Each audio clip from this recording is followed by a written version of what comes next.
먼저 하늘로 보내고 홀로 남은 손자를 키우고 있어요. 자식을 먼저 보내고 사는 삶은 숨을 쉬며 살아도 사는 게 아니라 그저 남은 생을 버티는 것만 같습니다.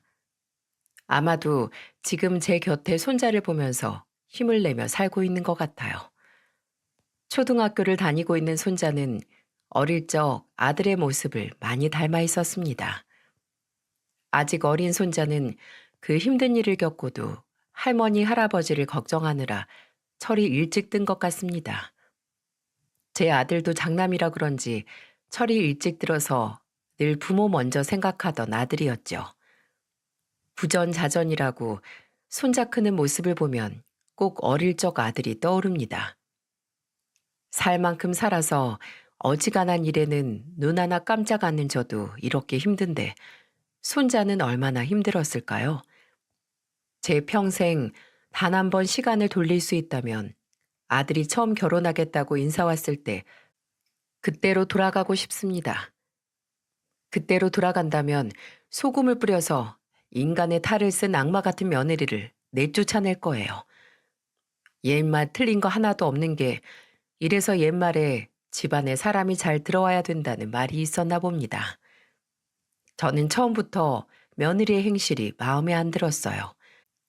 사람들 중에 똑같은 말을 해도 꼭 사람 기분 상하게 말하는 사람들이 있지 않습니까?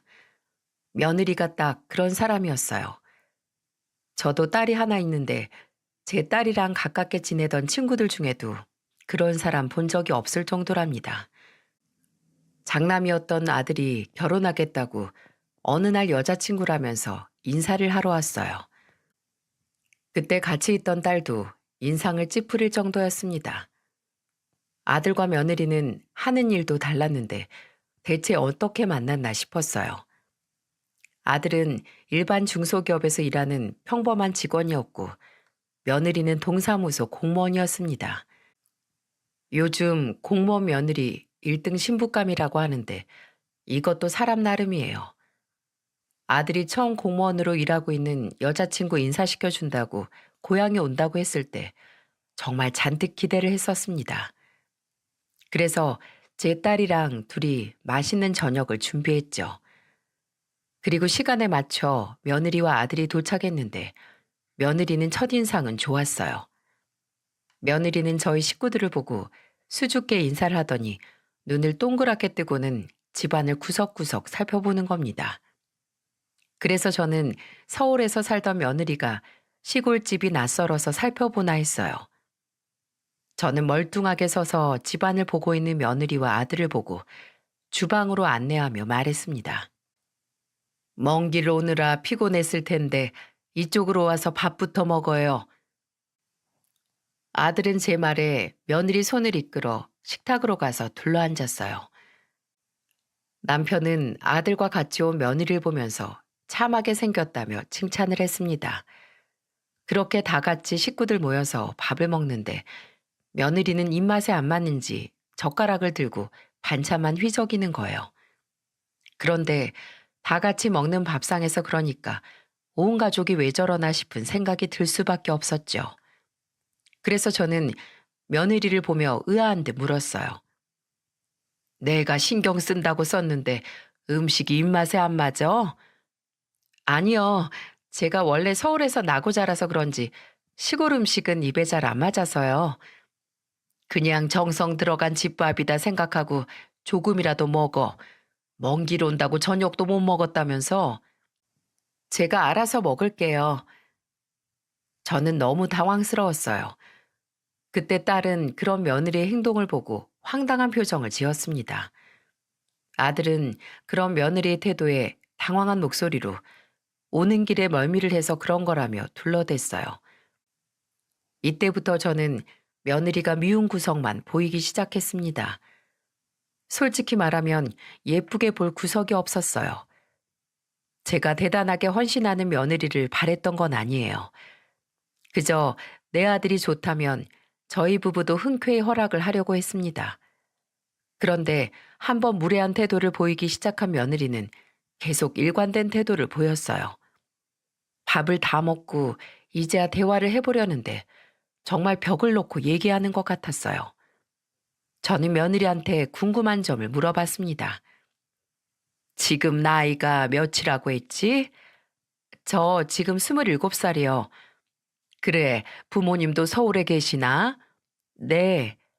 아, 그럼 무슨 일 하시는 거야? 왜요? 그게 중요한가요? 물어볼 수도 있지. 결혼하면 사돈지간인데 서로 기본적인 건 알면 좋지. 그냥 일하세요. 이게 처음 본 며느리와 나눌 대화라고 보십니까? 정말 기가 막혔습니다. 저희 집안이 뭐 그렇게 대단한 부자는 아니라도 서로 지킬 건 지켜야 하는 거 아닌가요? 그때 같이 있던 남편과 딸도 기가 막혀 했습니다. 그래서 딸이 며느리를 보면서 이런 말을 했어요. 새언니 될 사람이라고 해서 잔뜩 기대했는데 말을 원래 그렇게 하세요? 할 말은 하고 사는데 뭐가 문제 있어요? 할 말만 하는 건 일적으로 만난 사이에서 그래야죠. 여기는 결혼 허락 받으러 온 자리인데 격식이 너무 없는 것 같은데요. 제가 대답을 피한 것도 아니고 솔직하게 다 말했는데 뭐가 문제예요? 저는 부모님한테 그렇게 안 배웠거든요. 그래서 지금 대화가 엄청 불편하게 들려요. 딸은 며느리를 보면서 기분 나쁜 티를 내기 시작했어요. 제가 살갑게 하려 해도 계속해서 단답으로 말하는 며느리를 보고 화가 나는지 딸은 며느리를 보면서 결국 한 소리를 했습니다. 며느리와 딸은 서로 나이대가 비슷했어요. 그래서 그런지 아들의 결혼을 가장 크게 반대했던 사람도 딸이었습니다.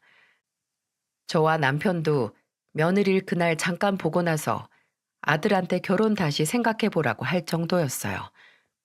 정말 오죽하면 반대를 했겠습니까?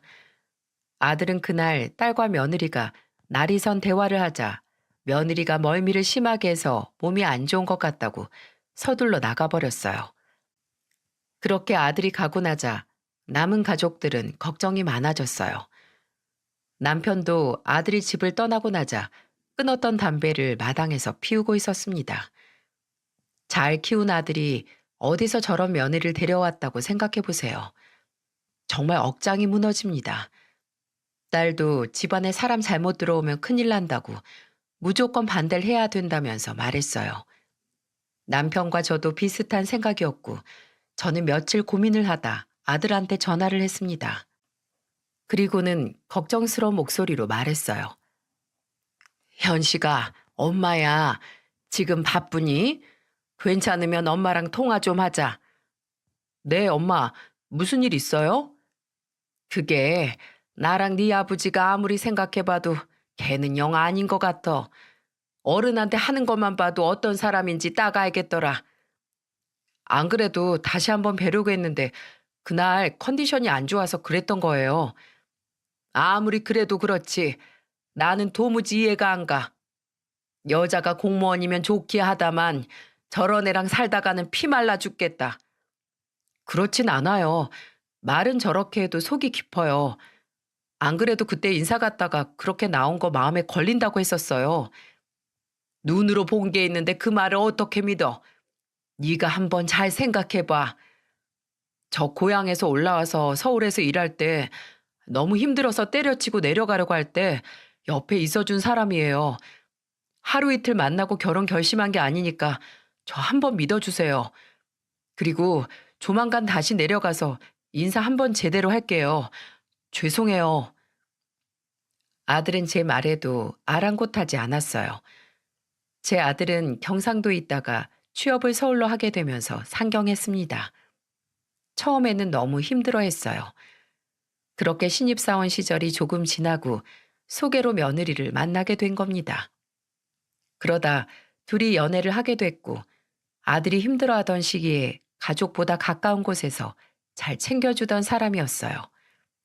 그래서 그런지 아들은 며느리를 굳게 신뢰하고 있었죠. 힘든 시기에 옆에서 힘이 되어준 사람이라며 평생을 함께하고 싶다고 했습니다. 저와 남편은 그런 아들을 보면서 찜찜하기만 했어요. 그리고 정말 얼마 뒤 며느리와 아들이 내려왔고 지난번과는 다른 분위기로 다시 한번 보게 됐습니다. 며느리는 저와 남편을 보면서 사과를 하더군요. 그러면서 이렇게 말했습니다. 지난번에는 제 불찰이었어요. 그날 제가 몸이 좀 안 좋았어요. 죄송합니다. 여전히 며느리 말은 사과를 하는데도 괜히 퉁명스러운 느낌이었어요. 제가 남편과 둘이 사과하는 며느리를 보기만 하니까 옆에 있던 아들이 분위기를 풀려고 노력했습니다. 결국 저와 남편은 아들을 이길 수 없었어요. 세상에 자식 이기는 부모가 어디 있겠습니까? 그때는 아들이 정말로 며느리를 100% 신뢰하고 있었어요. 방황하던 사회생활 초반에 자기를 버티게 해준 사람이라며 너무 푹 빠져 있었죠. 그래도 아들이 저렇게까지 말하니까 평생 짝으로 괜찮을지도 모른다는 생각에 행복을 빌어줬습니다. 하지만 아들이 결혼을 하고 1년 뒤부터 집안에는 사사로운 감정 싸움이 끊이질 않았어요.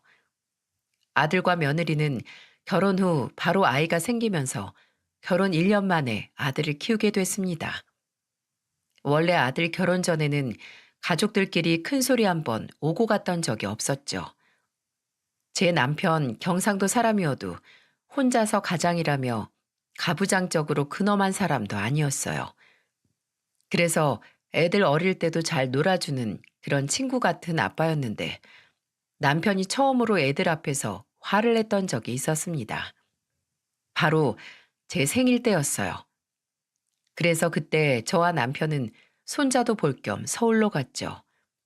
그리고 그맘때가 제 생일이 다가오고 있었고 아들은 근사한 곳에서 외식을 하자며 제안을 했죠. 아이가 있어서 깔끔한 룸으로 된 식당으로 갔어요. 음식도 맛있고 가족들과 오붓하게 밥을 먹을 수 있어 좋았습니다. 밥을 다 먹을 때쯤 아들은 저한테 이런 말을 하더군요. 두 분 오늘 자고 가세요. 바로 내려가시면 피곤하시잖아요. 괜히 우리 자고 가면 둘이 피곤한 거 아니야? 아니에요. 그냥 자리만 하나 더 준비하면 되는데 괜찮아요. 그런데 아들이 괜찮다고 저희 보고 자고 가라고 하니까 옆에 있던 며느리가 아들의 옆구리를 찌르며 말했어요. 집에 지금 어머님 아버님 주무실 곳이 어딨어. 지금 애 보는 것도 힘든데 나보고 어머님 아버님까지 챙기라는 거야? 그럼 경상도에서 오셨는데 오늘 바로 내려가시면 두 분 힘드실 거 아니야. 그리고 딱 한 번이잖아. 한 번이 두 번 되고 세 번 되는 거야. 나는 못해. 어머님 아버님 죄송한데요. 힘드셔도 저희 집 주무실 곳 없어요. 그리고 내일 아침도 저는 못 챙겨드려요. 당신 왜 그래? 내가 미리 부탁했었잖아. 막상 눈앞에 닥치니까 힘들어 죽겠단 말이야. 저랑 남편은 며느리의 당당한 말에 황당했습니다. 저희 부부 경상도에서 자주 오는 것도 아니고 그날은 제 생일이라고 아들이 불러서 갔던 거예요. 그런데 저랑 남편이 마치 엄청 자주 오기라도 하는 것처럼 말하니까 괜히 빈정이 상했죠. 결국 저는 며느리를 보면서 말했어요. 우리도 우리 집이 더 편해. 그리고 우리가 자주 올라오는 것도 아니고 너희들 결혼하고 처음인데 그것도 힘드니?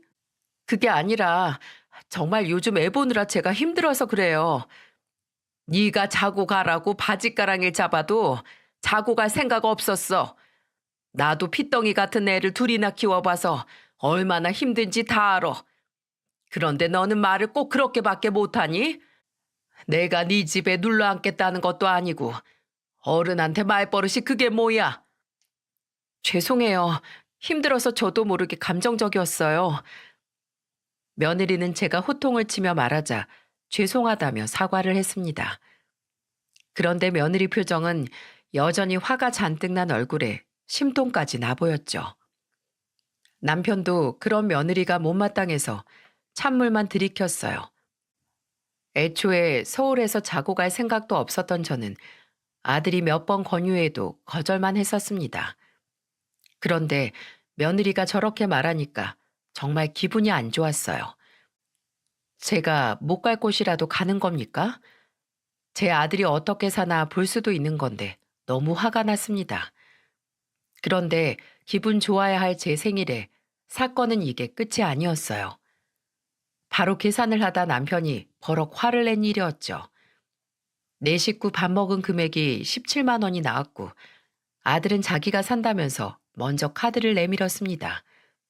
점원이 아들 카드를 받고는 총 17만 원 결제하겠습니다. 라고 하자 며느리는 정말 눈을 희번떡 뜨면서 아들을 보면서 소리쳤어요. 당신 미쳤어? 돈이 어디 있어서 그 돈을 혼자서 다 내. 우리 집이랑 어머님 댁이랑 해서 8만 5천 원씩 계산해야지. 뭐? 오늘 우리 엄마 생신인데 계산을 왜 그렇게 해? 당신이야말로 미쳤어? 당신 월급이랑 내 월급 둘 다 버는 돈 뻔한데 왜 우리가 사? 쥐꼬리만한 월급에 이젠 입도 하나 더 늘었는데 당신이야말로 돈 너무 생각 없이 쓰는 거 아니야? 우리 엄마 생신에 그 돈 좀 더 쓴다고 집이 무너져? 당신 진짜 왜 그래? 남편과 며느리가 계산 문제를 가지고 실랑이를 벌이자 그 모습을 본 남편이 한숨을 쉬더니 버럭 화를 낸 겁니다. 정말 카운터에서 점원이 난감한 얼굴로 쳐다보는데 제 얼굴이 다 화끈거렸어요. 세상에 시어머니 생신에 밥값을 나눠서 계산하자는 며느리 정상인가요? 당장 8만 5천 원 아낀다고 갑자기 떼돈으로 늘어나는 것도 아니고 너무 황당했습니다. 결국 아들은 계속 돈 타령하는 며느리를 뒤로하고 결제를 했어요. 그리고 식당 밖으로 나오자마자 남편은 화를 내며 말하더군요. 며느리, 너는 말을 꼭 그렇게밖에 못하냐? 어디서 어른 생신이라고 어른 모셔놓고 말을 그렇게 해? 아버님, 솔직히 제가 어머님 아버님 서울로 모신 게 아니라 따지고 보면 남편 의견이었어요. 그런데 저희 집에서 주무시고 가라는 것부터 계산까지 저는 계속 참기만 했다고요. 네가 뭘 참았는데? 나는 오늘 너무 불쾌하고 너한테 정말 실망했다. 제가 왜 결혼했단 이유만으로 시부모님들까지도 잘 챙겨야 하는데요? 저도 너무 힘들어요. 부부가 결혼을 했으면 다 한 가족인 거지. 그리고 네가 그렇게 행동하면 사돈 어른들 얼굴에 먹칠한다는 걸 왜 몰라? 나중에 네 자식도 그렇게 키울 거야? 애초에 네 집에서 자고 갈 생각도 없었다. 다 빈말이라도 서로 위해주는 말 해주는 거지. 내가 정말 오늘처럼 치욕스러운 날이 없었어. 이럴 거면 2번 다시 부르지 마라. 잔뜩 화가 난 남편은 며느리를 보면서 고성을 찔렀어요. 저는 그런 남편을 데리고 버스를 타고 다시 내려왔습니다. 아들은 저한테 계속해서 전화로 사과를 하더군요. 남편은 아들한테도 부부는 그렇게 사는 게 아니라고 화를 내고 끊어버렸어요. 그리고 문자로 며느리가 직접 제대로 사과를 하라며 말을 했어요. 며느리 생기고 처음 맞는 제 생일이 전쟁 같았죠. 딸은 저와 남편이 서울에서 겪었던 일을 듣고는 기가 막혀 있어요. 딸은 처음부터 마음에 안 들었다고 화를 내며 흥분을 했죠. 그리고 며칠 뒤 며느리는 제게 전화를 했어요. 며느리는 웬일인지 힘이 쭉 빠진 목소리로 제게 말을 하더군요. 어머님, 지난번에는 제가 죄송했어요. 제가 애 낳고 너무 힘들어서 눈에 뵈는 게 없었어요. 이미 뱉은 말 주워 담을 수 있다고 생각하니? 내가 항상 말 조심하자고 했지. 그리고 아무리 화가 나도 뒤에서 둘이 싸울 순 있어도 시부모 앞에서 화난다고 그렇게 다 말하고 사는 사람이 어딨어. 매번 이렇게 사고치고 사과만 할 거야? 너도 이제 부모잖아. 제가 생각이 짧았어요. 앞으로는 정말로 말 조심할게요. 앞으로 너 어떻게 하는지 지켜볼 거야. 한 번 뱉은 말 못 주워 담는 거 알고 앞으로 말 하나도 조심히 해. 부모면 부모답게 행동하라고. 제 말에 며느리는 울먹이며 전화를 끊었어요. 누가 보면 쌍둥이라도 낳아서 키우는 줄 알겠지만 손자는 성격도 순하고 울음 끝도 짧아서 많이 우는 편도 아니었습니다.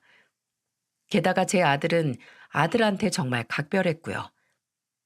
회식이 있어도 손자 원희가 생긴 후에는 단 한 번도 가질 않았어요. 게다가 친구들 모임도 아들 봐야 된다면서 한 번도 간 적이 없었죠. 그만큼 며느리 혼자 육아하면서 힘들까봐 모든 시간을 아들 보는 데 쓰고 있었고요. 그런데 며느리는 이런 와중에도 힘들다고 하니까 저로서는 잘 이해가 안 갔어요. 다른 집은 며느리들이 손자 사진 보내준다고 하는데 저는 늘 아들이 보내줬습니다. 손자 원희가 조금 컸을 때는 정말 둘이서 보내는 시간이 많았어요. 솔직히 며느리가 원희를 돌까지는 육아휴직을 내서 잘 봤는데 그 후에 어린이집을 다니고 나서부터는 늘 아들 혼자서 원희를 챙겼습니다.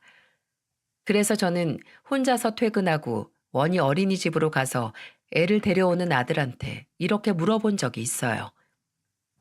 왜 맨날 너 혼자서 애를 데리러 가는 거야? 네 아내는 뭐하고? 그냥 지금은 아빠 역할이 중요하다고 해서 제가 가는 거예요. 아들이잖아요. 애한테 뭐 아빠만 중요해? 엄마도 중요한 거지. 너만 가지 말고 세 식구 같이 시간을 보내야지. 걱정 마세요, 엄마. 그래도 원희가 절 더 잘 따라줘서 너무 좋아요.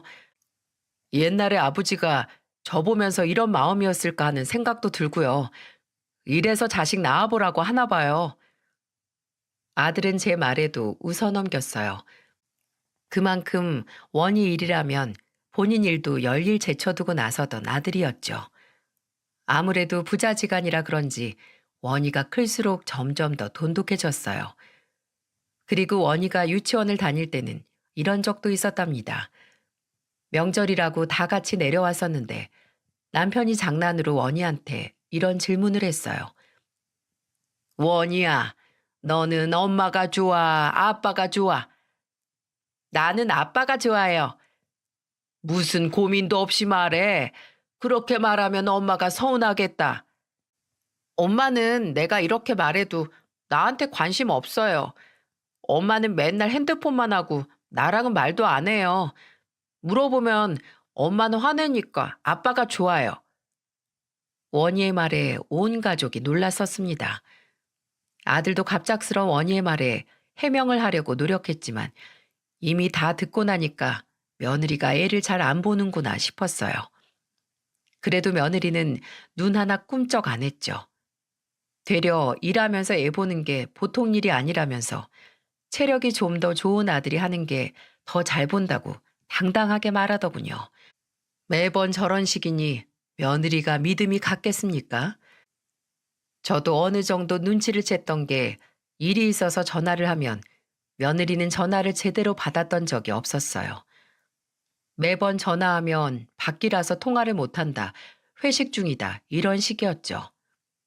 게다가 한 번은 남편이 원희가 유치원 입학한다고 옷을 사주려고 며느리한테 사이즈를 물어봤었는데 명절에 와서 입혀보니까 작은 겁니다. 그래서 저는 며느리를 보면서 말했어요.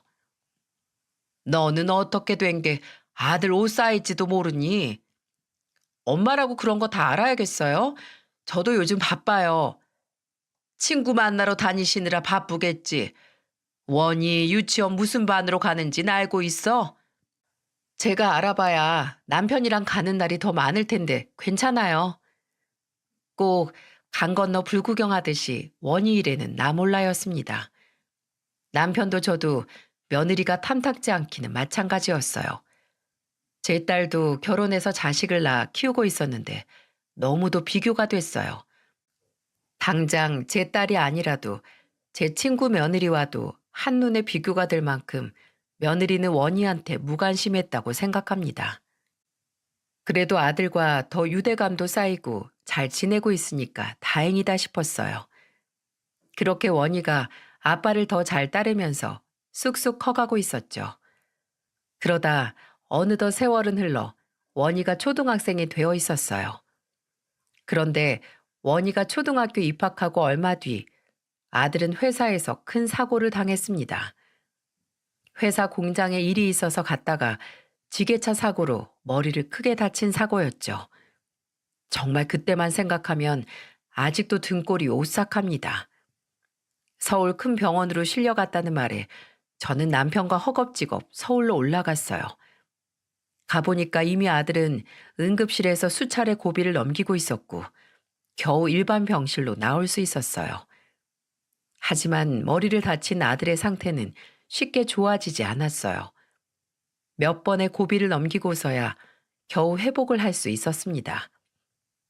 아들이 다니던 회사에서는 보상금이 나왔지만 아들은 일자리를 잃어야만 했어요. 아들이 투병 생활도 길었고 회복해도 다시 일을 할 수 있는 상태가 아니었죠. 그렇게 아들과 노는 걸 가장 좋아하던 아들은 회복 후에도 정상적인 생활이 불가능했어요.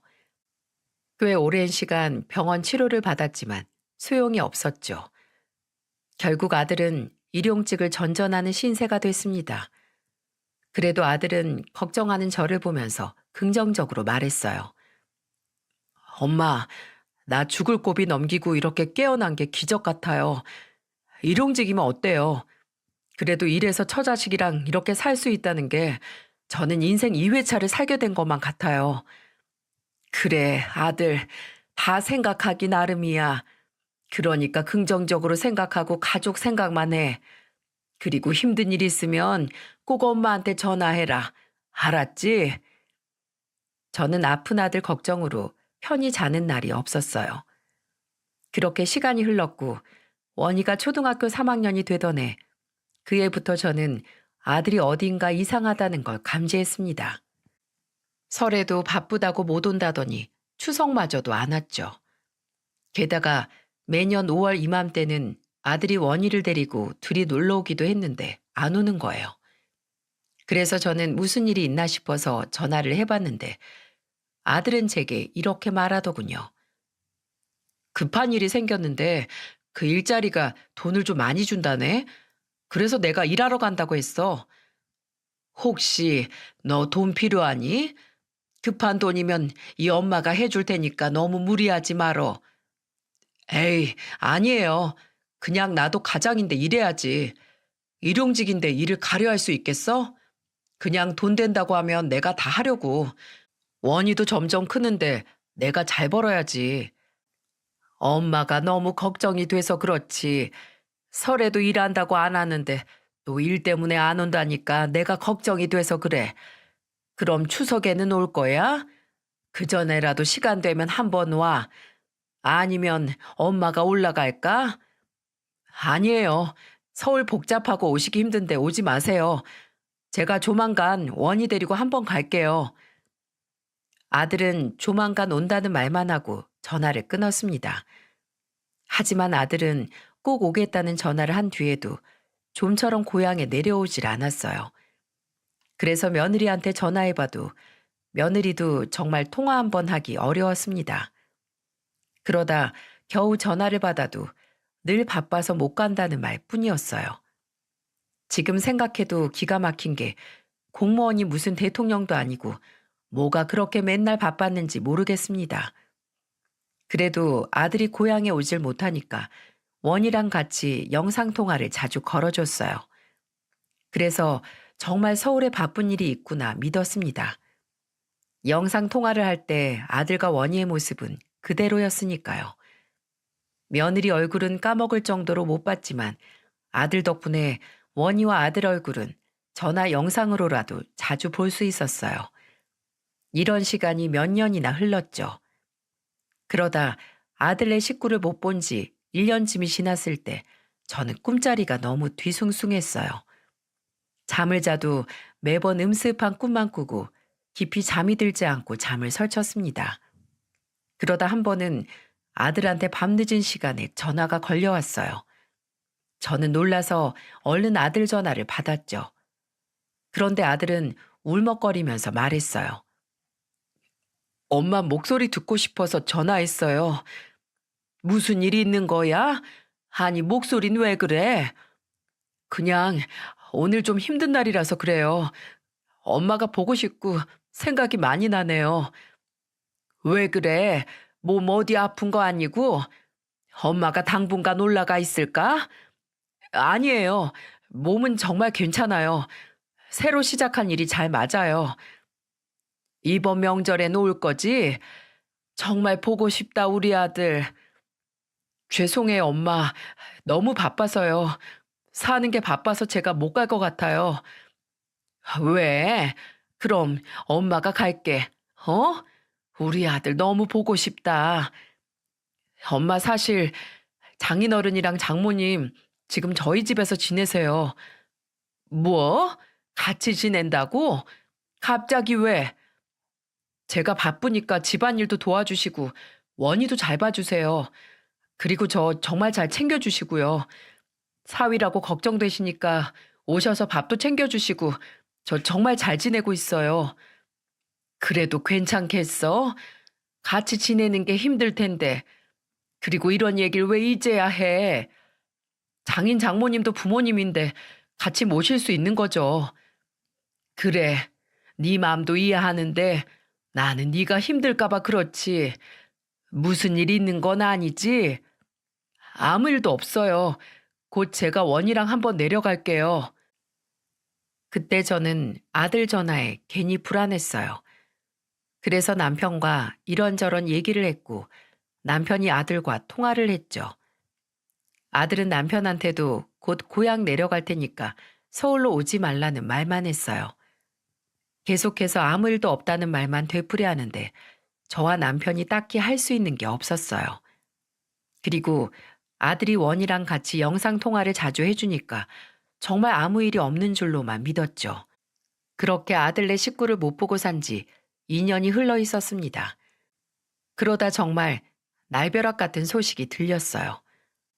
손자 원희가 갑자기 저한테 전화를 해서 울먹이는 목소리로 말했습니다. 할머니, 아빠가 많이 아파요. 원희야, 무슨 일이야? 갑자기 아빠가 왜 아파? 어디가 아픈데? 아빠가 갑자기 피토하고 쓰러져서 지금 병원 왔어요. 뭐야? 피를 토해? 언제부터 그런 거야 대체? 그전부터 계속 아팠어요. 아빠가 아무한테도 말하지 말라고 했어요. 엄마는 어딨어? 원이야, 울지 말고 엄마는 어딨니? 엄마도 병원에 있는데 할머니가 와주세요. 지금 아빠 편은 저밖에 없어요.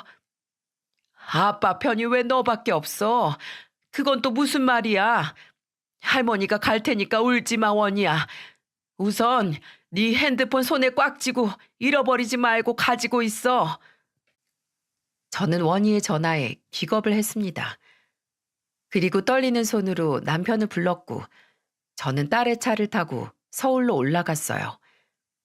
딸도 갑작스런 소식에 놀라서 아이를 사위한테 맡기고 저와 남편과 같이 서울로 출발했습니다. 그런데 저희 식구가 도착했을 때는 아들이 이미 혼수 상태에 빠진 뒤였어요. 기가 막혔습니다. 그동안 괜찮다고 아무 일 없다고 고향 식구들을 안심시키던 아들을 혼수 상태로 병원에서 본다니 정말 믿기지 않는 현실이었어요. 사람이 너무 놀라고 어리둥절하니까 눈물도 안 나더라고요. 그러다가 혼수 상태에 빠진 아들 옆에서 망연자실한 얼굴로 주저앉자 의사가 와서 말했어요. 문현식 환자님, 조금만 더 일찍 오셨으면 치료받으시고 조금이나마 희망을 걸어볼 수 있었을 텐데 살 수 있었는데 왜 이제서야 오셨어요? 그게 무슨 말인가요? 현식이가 병원에 왔었다는 소린가요? 네, 저희 병원에서 암 판정 받으셨어요. 저희가 치료를 권해드렸는데 본인 스스로 치료 거부하셨습니다. 지금까지 버티신 것도 기적이에요. 살 수 있었는데 왜 이제야 오셨어요? 가족들이랑 상의하신다길래 가족들이 치료해보라고 할 줄 알았어요. 저는 의사의 말에 기가 막혔습니다. 저는 그동안 내 아들 몸에 암세포가 퍼지는 것도 모른 채 살고 있었다니 제가 너무 한심했어요. 그때 구석에서 고개만 숙이고 있던 며느리의 어깨를 붙들고 말했어요. 이게 다 무슨 말이야? 우리 아들이 암 판정받고 치료도 거부한 거 알고 있었어? 죄송해요, 어머님. 죄송? 넌 우리한테 말했어야지. 이걸 이렇게 듣게 만들어? 남편이 1년 전에 암 선고받고 절대 말하지 말라고 신신당부했어요. 그리고 점점 시간이 갈수록 치료 의지도 없고 저한테 화만 내는데 저도 지금 너무 힘들어요. 죽은 사람 소원도 들어준다는데 산 사람 말 들어주고 싶은 마음뿐이었다고요. 저도 남편 잃을까 봐 지금 너무 힘들어요, 어머님. 며느리는 손으로 입을 틀어막은 채 주저앉았습니다. 알고 보니까 1년 전 저한테 울면서 전화했던 날, 아들은 암 선고를 받았던 날이었어요. 혼자서 아픔을 견디지 못하고 전화를 했던 건데, 저한테도 끝내 말하지 못했던 날이었습니다. 너무 절망적이었어요. 모든 걸 알고 나자 저는 하늘이 무너지는 것 같았습니다. 제 딸은 제가 병원 바닥에 주저앉자 저를 끌어안았어요. 그런데 그때였어요. 원희가 갑자기 주저앉아서 얼굴을 감싼 채 울고 있는 며느리한테 달려가더니 작은 주먹으로 며느리의 어깨와 팔을 내려쳤습니다. 그리고는 사정없이 며느리를 내려치며 원희가 울부짖으면서 말했어요. 엄마 때문이야. 엄마가 아빠를 죽였어. 왜 거짓말해? 엄만 맨날 아빠 못 살게 굴었잖아. 그리고 아빠 살릴 수 있었잖아. 뭐야? 너 갑자기 왜 그래? 왜 이런 말도 안 되는 소리를 하는 거야? 그때 며느리는 원희가 헛소리를 한다면서 말리려다가 사정없이 내려치는 원희의 손에 싸대기까지 맞았습니다. 원희는 원망 섞인 소리를 하면서 사정없이 며느리를 때렸고 그걸 피하려다가 며느리는 아들한테 싸대기를 맞았던 거예요. 그런데 원희는 무언가 알고 있는 것처럼 며느리한테 쉴 새 없이 원망 섞인 말들을 쏟아냈습니다. 며느리가 원희를 말리려 했지만 역부족이었죠. 원희는 며느리를 보면서 소리치며 말했어요. 엄마가 죽인 거야. 아빠는 엄마 때문에 이렇게 된 거라고. 원희야, 너 지금 누가 엄마를 때려? 아빠 쓰러지고 아파서 너 힘든 거 아는데 그래도 그렇지. 엄마한테 이러면 안 되는 거야. 나 12살이야. 알 거 다 안다고. 그동안 엄마가 어떻게 했는지 내가 할머니한테 전부 말할 거야. 네가 뭘 알아? 내가 그동안 네 아빠한테 어떻게 했는데. 회사 다니면서 너 키우고 아픈 아빠까지 챙기느라 나도 힘들었어. 네가 속상한 만큼 엄마도 속상해. 원희야, 너까지 이러지 마. 엄마 정말 마음이 너무 아프단 말이야. 며느리는 정말 하늘이 무너진 사람처럼 울었어요. 그리고는 원희를 진정시키려 했지만 역부족이었습니다. 결국 저는 보다 못해 원희를 말렸죠. 원희를 끌어안고 달래면서 며느리를 보며 말했습니다. 지금 지 아빠 아파서 얘도 속상해서 그런 거야. 원아가 아빠랑 돈독했잖아. 큰 소리 내지 마라. 금방 일어날 거야. 우리가 잘 있어야 일어나지. 저는 원희의 말들이 이상해서 마음에 걸렸지만 그때는 아들이 혼수 상태에서 깨어나기만을 바랬습니다. 그런데 아들은 제 기대와 달리 새벽을 넘기지 못하고 하늘로 떠나버렸어요. 저는 세상을 다 잃은 기분이었습니다. 숨을 거둔 아들 옆에서 저는 목 놓아 이름을 불렀어요. 현식아, 현식아, 엄마야. 눈 떠, 제발. 엄마 왔잖아. 엄마 왔어. 일어나, 제발. 금방이라도 일어날 것 같아서 저는 아들 손을 붙들고 울었습니다. 손자도 제 옆에서 아빠를 외치면서 울었어요. 온 가족이 아들만을 불렀고 그때 며느리는 아들의 얼굴을 매만지며 눈물을 뚝뚝 흘리며 말했어요. 여보, 일어나. 우리 같이 열심히 살기로 했잖아. 일어나야지, 제발. 이렇게 가면 어떡해. 지금 생각해보면 아주 연기 대상감이 따로 없는 장면이었어요. 정말로 누가 보면 가족을 누구보다 아끼는 여자였다고 착각할 정도였죠. 저도 장례식장이 차려지기 전까지는 몰랐어요. 사망 선고가 내려지고 아들 빈소가 차려질 때까지도 저는 울음을 멈출 수가 없었습니다. 그렇게 저는 허망하게 장례식장으로 뒤늦게 갔는데 그곳에는 영정 사진을 보며 울고 있는 원희가 보였어요.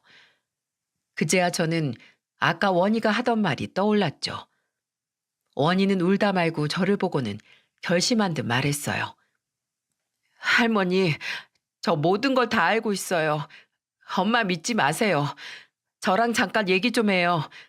저 정말로 다 말하고 싶어요. 저는 원희가 하고 싶은 말이 있다며 저를 밖으로 끌었습니다. 그래서 밖으로 나가자 원희는 핸드폰을 내밀며 말했어요. 그리고 꼭 영상과 사진을 다 봐달라고 말했고요. 자기가 다 몰래 찍은 거라면서 제게 보여줬어요. 요즘 애들 스마트폰 없는 애들이 없었고 원희도 핸드폰 사용에 익숙했죠. 그래서 정말 천만다행이었습니다. 원희가 보여준 영상은 정말 저를 다시 한번 분노하게 했어요. 정말 며느리와 사돈 부부의 실체가 고스란히 담겨 있었죠. 유튜브 정책상 손자가 찍었던 영상을 전부 설명할 수는 없어서 그나마 사연에 쓸 수 있는 영상들만 골라서 쓴 거예요. 모든 영상을 본 저로서는 이 정도밖에 알려드릴 수 없다는 게 속이 터질 것 같습니다.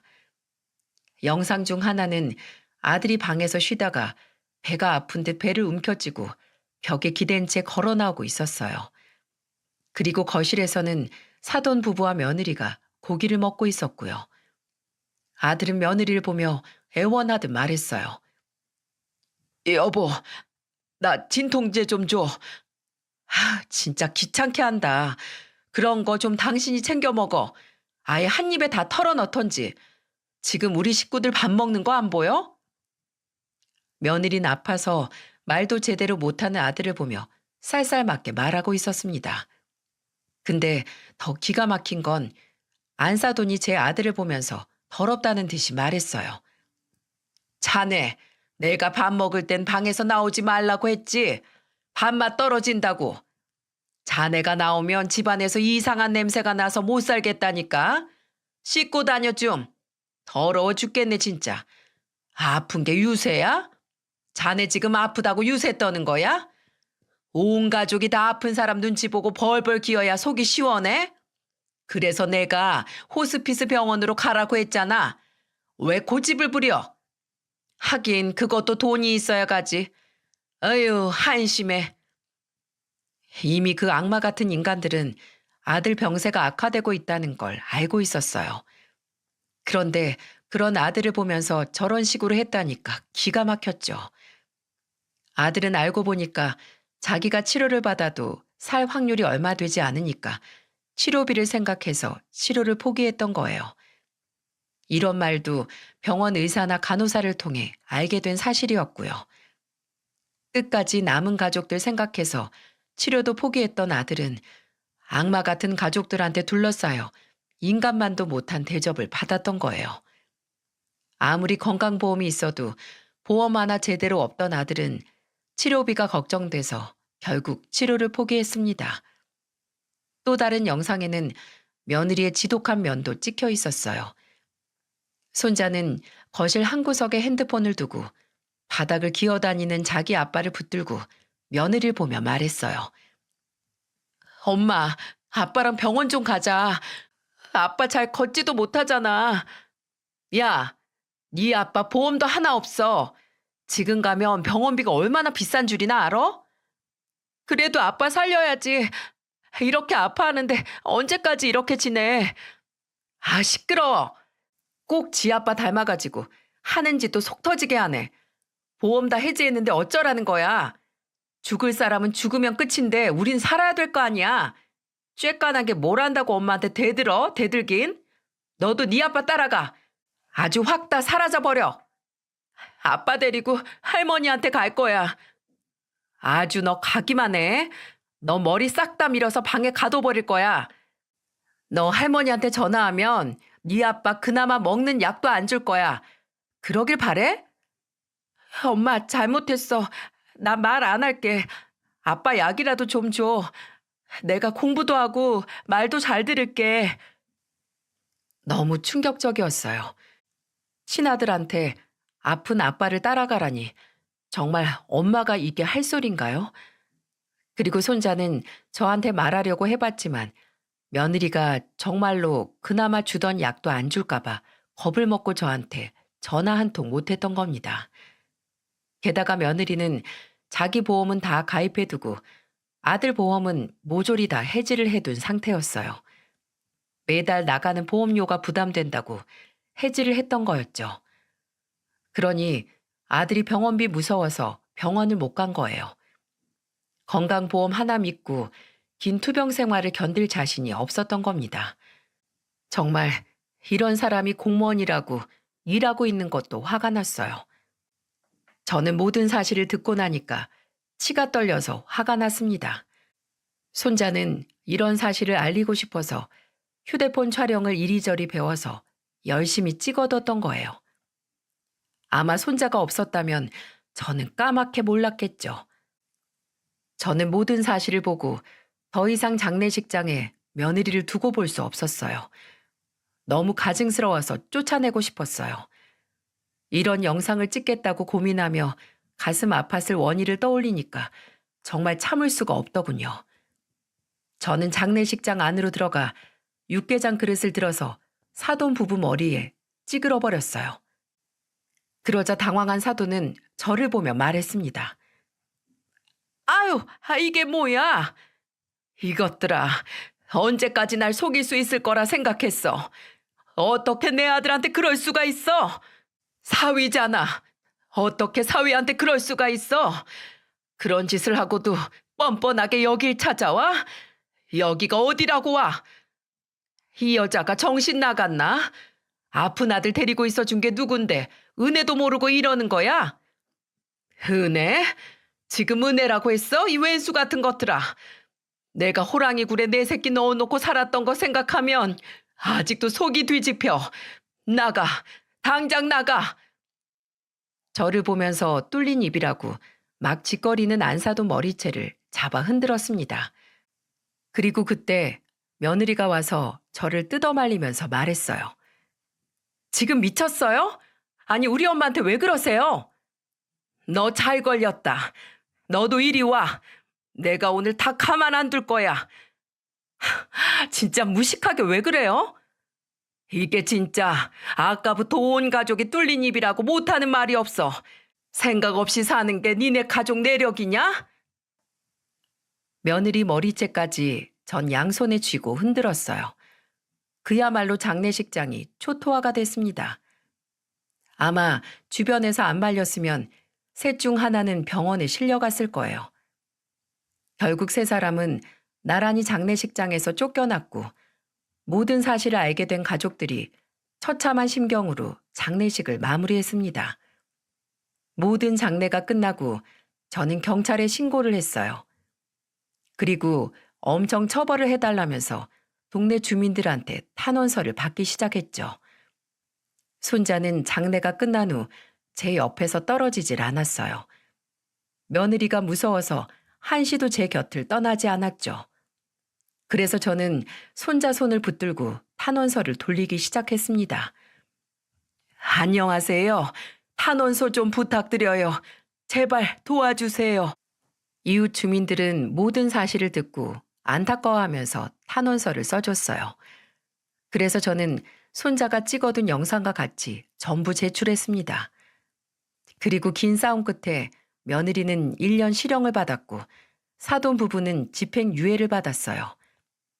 법이 정말 기가 막힌 게 며느리가 초범에다 반성하고 있다고 1년을 줬다는 게 정말 어이가 없었습니다.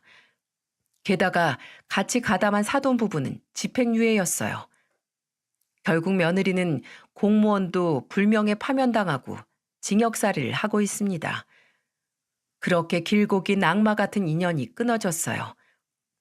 정말 마지막까지 나를 속이고 제 아들을 죽음까지 몰아간 죗값을 제대로 주고 싶었지만 징역형을 선고받고 악마 같은 인간이 반성문을 매일 제출했다고 겨우 1년이라니 기가 막힙니다. 어찌됐든 아직도 교도소에 복역 중이랍니다. 저는 손자 원희를 데리고 경상도로 와서 초등학교를 보내고 있습니다.